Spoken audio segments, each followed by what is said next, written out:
এক ব্যক্তি ৬০০ টাকায় একটি বই কিনে ৭০০ টাকায় বিক্রি করে, লাভের হার কত?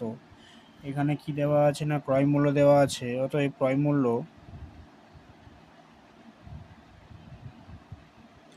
ক্রয় মূল্য কত না ৬০০ টাকায় কিনে, আর বিক্রয় মূল্য বিক্রি করেছে ৭০০ টাকায়। বিক্রয় মূল্য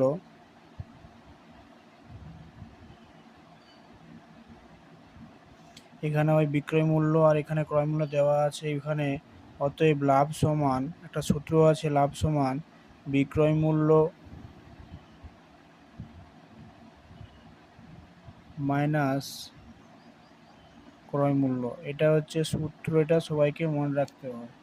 এবারে বিক্রয় মূল্য যেহেতু ৭০০ টাকা দেওয়া আছে, ৭০০ মাইনাস ৬০০, এত টাকা সমান ১০০ টাকা। এবার এখানে আমার উত্তর চাই যে লাভের হার কত না, অতএব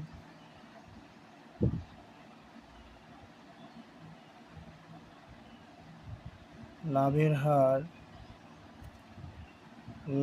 হার এর সূত্র লাভ বাই ক্রয় মূল্য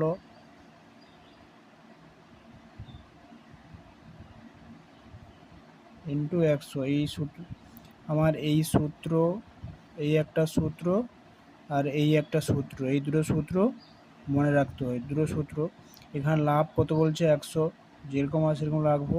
ক্রয় মূল্য এখানে কত দেওয়া আছে, ক্রয় মূল্য ৬০০ লিখলাম, আর এখানে ১০০ যেখানে ছিল সেটা এই দুটো শূন্য কাটবো। ২ ৩ ৬, 50/3%।